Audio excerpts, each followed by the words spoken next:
odavde ti mali patuljče! O, dobro. Odlazim. Ali to je nepravda.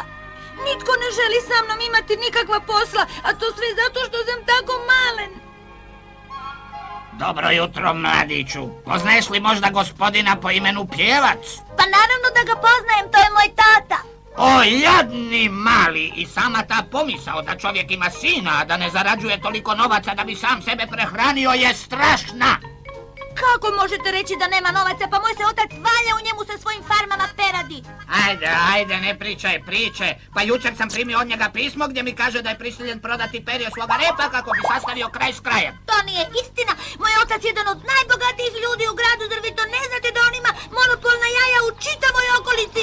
35 kokoši sada sjedi nam jajima, a 15 kopuna ih čuva danju i noću. I to je sve? Kakva šteta? Kakva šteta? Zar vi ne znate da on ima vikendicu na moru i farmu u planinama sa trostrukim žljebom za hranu i svim drugim? To ne vrijedi ni pišljiva boba, gospodin Puran je mnogo bogatiji. Ali to nije istina. Tada! Da, Kalimero? Tada, hoćeš li reći ovome gospodinu koliko si bogat i da imaš monopol na jaja u čitavoj pokrajini i da imaš vikendicu i farmu u planini, Da, hoćeš li mu reći, to je istina, ali hvalisati se bogatstvom nije baš jako lijepo, znaš? Naročito ne pred predstavnikom poreznog ureda. Slažete li se sa mnom, gospodine Pjevče? I zbog toga platite porez od 10 miliona. A kako se sada osjećate, gospodine? Tata! Dobio si ček na 10 miliona! Jesi li sada sretan, dragi tata? Ti si moja propast, Kalimero! Gubi se! Kakvo ponašanje! Moj tata je dobio toliko novaca, još se na mene ljuti. A to je nepravda, prava nepravda!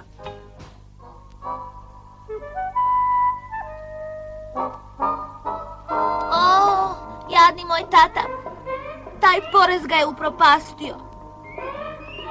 Sreća da ja mogu raditi i pomoći mu da ga plati. A osim toga, znate da je baš i lijepo biti čuvar parkirališta. A sada, Kalimero, upamti što ću ti reći. Ti moraš uvijek tražiti od vlasnika automobila listić za parkiranje, jer mi smo odgovorni za automobile.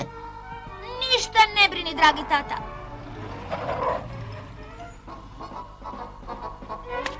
Ovo je vaš listić, gospodine Štakore. Ovo je moj listić. Dobro, sada hajdemo, samo hladnokrvno. Brzo, momci, idemo.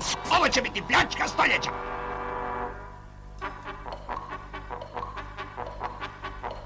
Zaboravili su ključ od automobila. O, kako su rastreseni ti vozači.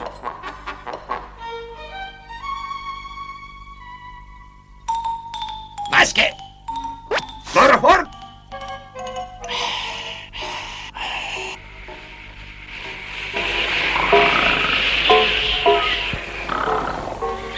Ušaskač! Ide kao poloju, baš tako. Hajdemo! Operacija izvršena do savršenstva, u kola! Ključ? Što se desilo s ključem? Gdje je ključ? Ja sam ga uzeo.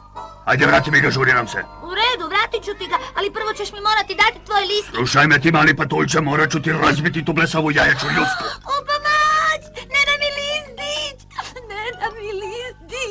Tamo si stavio listić. Mislim da je na dnu torbe.